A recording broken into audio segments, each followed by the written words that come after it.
Oh, hey, what is the top three? I don't think I've ever asked you this question. What is the top three, your top three Christmas songs? Silent Top three. Silent Night. That's number one. I don't know what number. Ooh, Um, Jingle Bells and Jingle Bells. mhm, Okay. and White Christmas. By who? Bing Crosby? No. You think you know somebody.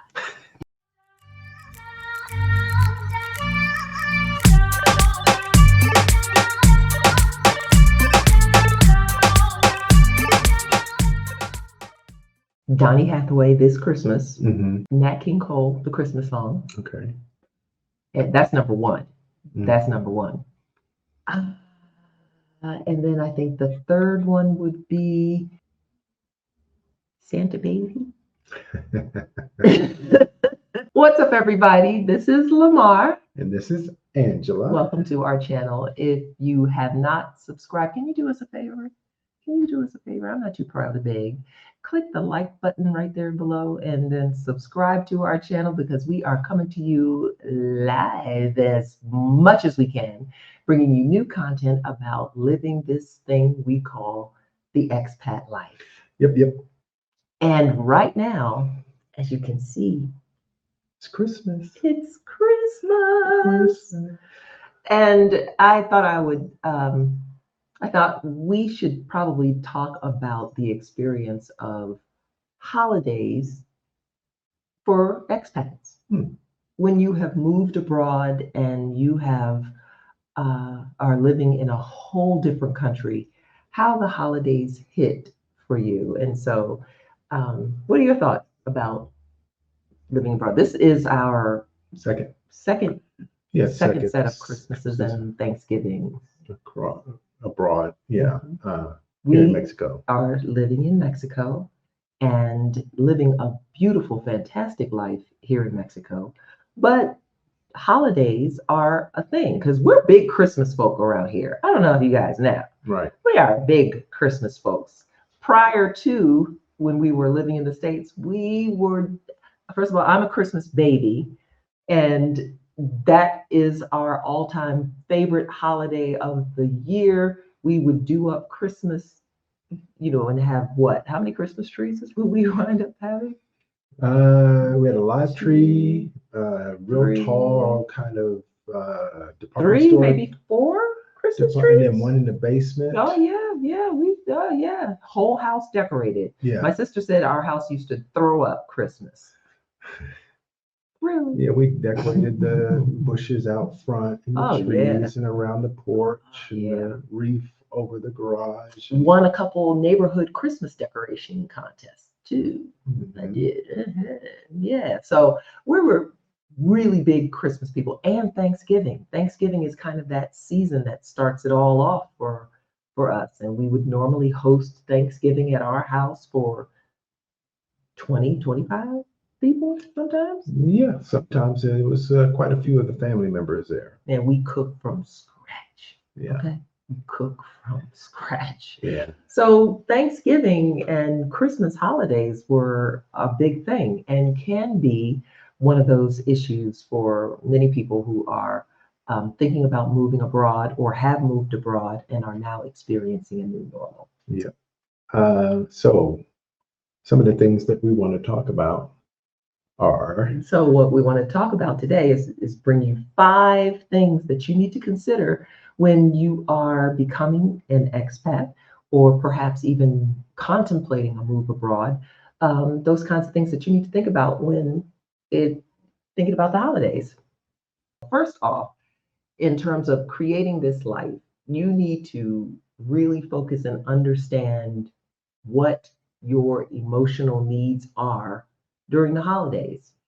Yeah. If you are someone who is a loner and you typically don't really do holidays or Christmas, or maybe you're not even religious or anything like that, and just prefer to just, it's like just another day, this video is not for you.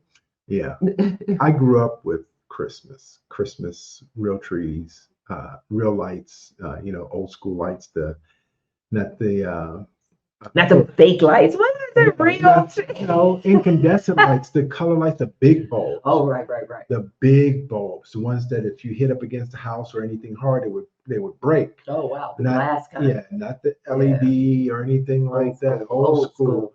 And we helped Dad put the hooks in the side of the house and hung the lights all around the perimeter of the bottom of the house and in the trees.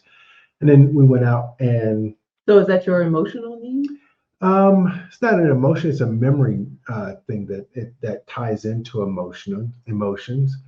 Um, but my emotional need, it's changed over time because things have changed. Yeah. So I think for what I'm thinking about your emotional needs, do you have to have, or do you feel like you need to have your family around? You need to be with family. That's a time that you specifically want to be with your family and friends and to share and exchange gifts and all those kinds of things, to have dinners and parties and things like that. If that is something that you really do feel a connection with and you really do feel like it's a need fulfilled, then I think that thinking about that first and foremost before you make a move of this magnitude would be helpful, would be very beneficial for you to think about that and to consider plan those that, kinds of things. right? Yeah, plan out for that, because if you don't, and you're kind of an introvert and you want to, but if you are an extrovert, if you're a person that loves that kind of interaction, loves to entertain, loves parties, loves to, have your loved ones around you for the Christmas holidays, or perhaps you now have a new grandbaby and you want to spoil said grandbaby. All, those are things that you actually really do need to consider for yourself when you are becoming an expat. Right. Exactly. So then, by that being said, what do you think is number two? Number two, make plans. You're making a plan to address needs. Address the needs. Yeah, I would say that too. I would agree. Make a plan.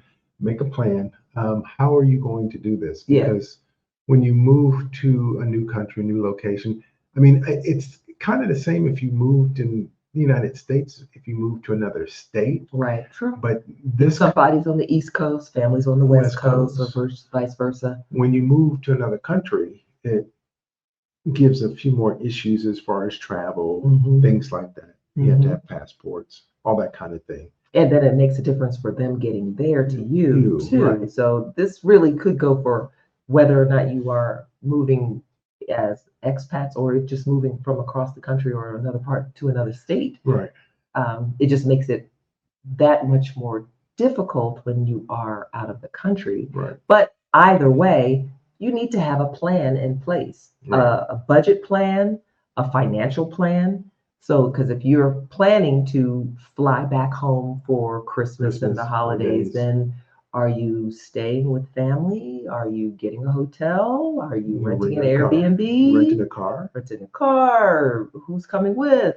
Where are you? How long are you going to be there? If you have pets, if you have a dog or cat, you have to travel with, then you have to find lodging for them where in the country that you are you traveling with them. This is true. That can be kind of problematic, as we found out. Or could be very pricey if you are planning to stay through Christmas or from, or just let's not even talk about airfare. Gouging. During Christmas time? Yeah. Gouging. Ridiculous. It's crazy. Absolutely ridiculous. During most holidays, it's kind of ridiculous. So that's something that you need to consider. If you are planning and if you say, I'm going to come back every Christmas, then that needs to be a line item in your budget. Correct. Okay. Yeah. You need to have that as a line item in your budget for being able to get back and forth to the States. The other thing is you need to also figure out, well, are they coming here or am I going there? What you if you know, have a small place in the country where you are are renting a 1 or 2 bedroom apartment or a small right, townhouse? Do you have enough room for the people that are coming? right.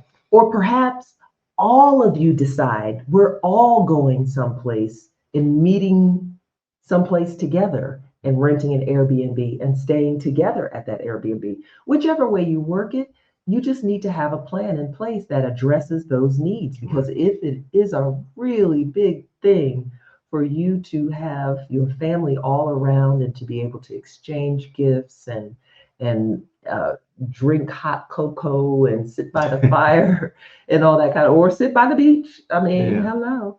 If that is a really serious concern of yours, then you definitely want to make a plan for that kind of thing to address it. Because the holidays can be a very lonely time for some Yeah. folks. Yeah. And being as an expat in a city or a country that you're the only one there, it could be kind of lonely.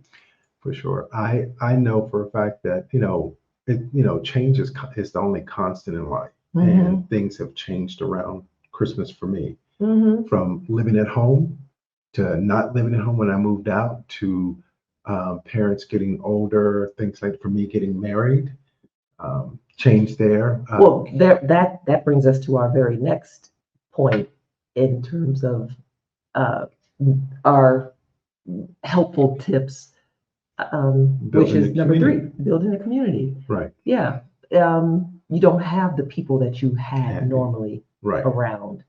So perhaps if you are in a location all by the self, Right. as our son would say Yeah. when he was little, all by the self, then you have to create a new family. Right. New friends, new community, new tribe of Yeah. people that you can celebrate with, that you can spend time with, that you can have fun and do all those things, from having a game night or watching your holiday tradition type videos or cartoons that we watch. Because nine times out of 10, they're in the country by themselves as well. Right. So it can be lonely for all of you. And why not get together and have a Friendsgiving Right. during Thanksgiving? Sure. Or why not get together and celebrate Christmas together? That's what we're going to be doing this year as we embrace the holiday season and get excited. Here in Mexico, listen, Mexicans know how to party, okay? It started last night, the boom boom. So, it started right after, truth be told, it started right after Halloween, or I think the Day of the Dead. Yeah, there's boom boom pretty much almost every night, fireworks. Someone's setting off fireworks somewhere. Having parties. It's just, whew. And they're stocking up on the libations at the store. So there are going to be a lot of people that are going to be. I'm not mad. Very relaxed. Yes, I'm not mad at the whole party, festive atmosphere. It just bring it. And a lot of the towns and quaint towns especially will have elaborate celebrations and elaborate displays for Christmas. That's always a great thing. Yeah, it's the decorations that remind me of going to places in the local area where I grew up, where the malls or the outdoor malls would have decorations galore. I mean, they would have them set up, Santa out in the middle courtyard and things like that. Of course, our kids are grown and out of the Santa thing these days, but making the community where you live and calling them your new family or extended family, and then inviting your family whenever they can come to the location where you are and to celebrate the holidays. But that's change that always happens. And I think that riding that wave of change and being ready for it will make a big difference when you're celebrating the holidays. Very true. Very true. Very true. And then speaking of traditions, you were talking earlier about putting out the lights with your dad and things like that. I think for us, having some of the things that we enjoyed for Christmas. Oh, I should have brought him upstairs. Who? Your Santa. Oh, my Santa. I purchased a Santa that actually resembles most of the Santas in the cartoons of Yeah. the day. Rudolph the Red-Nosed Reindeer, Santa Claus is coming to town. And those the year without a Santa Claus, those Rankin Bass animated Oh, we used stop to motion sit kind of. down and watch on Christmas Eve the Rankin Bass um, Santa Claus is coming to town and Rudolph's Shiny New Year and all Right. those kinds of things. We used That to, came after I was a little boy. yeah. So But we would all, pop popcorn and I think put our pajamas on right. and watch movies. In our And new home in Maryland, when we moved there, my parents at one point in time had one of those aluminum trees, and they had a floodlight with this circular color thing that would put color on the lights. And then they got rid of the tree, but she would use that in the basement, pop popcorn, and then we would sit down. We didn't have VHS or anything, so we'd have to sit and wait for either ABC, CBS, or whatever to show these cartoons, and we'd all sit down and watch, and then and then one of the traditions, I just thought about this. This is funny. So there's one of those communication towers that was over the trees from our house, but you could see the top light on it, and it was red. And they told us that it was Rudolph, on the front. just lying to the Yeah, children. Rudolph's red nose. That was, oh, you got to go to bed because here comes Santa. He's real close. Oh yeah. And so that was a memory, and it's funny. Christmas was a big is and was a big thing for us, Yeah. especially when our kids were small. We would Yes. make a huge. I mean, Yeah. Christmas was huge. And it was a good memory for me because I know my dad did it a lot, but I did it quite a bit of assembling lots of things. Oh yeah, at night, Toys, bikes. getting up at 3 o'clock in the morning. I don't relish that. Yeah. Getting up at 3 or 4 to try to put them gifts out before Santa. Right. For Santa, but Don't that was a part. Just if they still can't do that. Oh, don't spoil it. But yeah. But that was a part of our traditions. Yeah. Certain decorations that we would put up in the house, that Right. was a part of our traditions. We had a tree that had all of the kids' ornaments that they would make in school. All those the little quirky little Frosty the Snowman type, Right.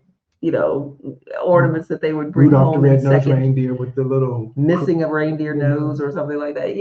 All those little quirky traditions that you put up in your tree, the decorations that you would put. That's a part of leaving behind when you are becoming an expat.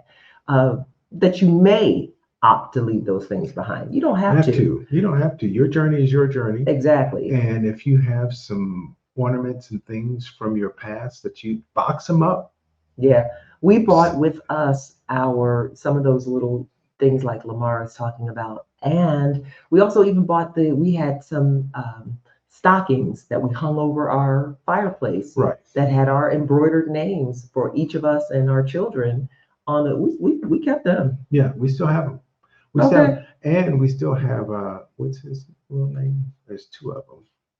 The little elf on the shelf. So that tradition. That was a tradition I thought we could lose, but Lamar has been trying to have it. Oh well, so we had to bring the elf on the shelf. But that was a tradition that the kids loved. Yes. The elf on the shelf and hiding the elf on the shelf. Put them in different compromising positions. Oh, stop it. Anywho. Getting drunk. Anywho. Okay. Now it's the matter of that we just create our own new traditions. Or what have you. And that's kind of fun. And that's going to change as we become empty nesters.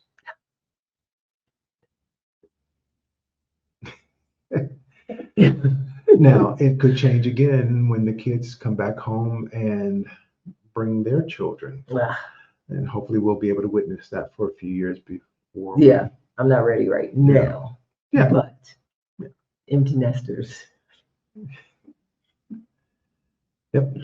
So bring it. Yeah. Be open to change. Be open to change. You gotta be open to change, because that way will keep going. It's nothing you can do but ride that wave. Yeah, that's true. You have to, as an expat, you really should be open to change.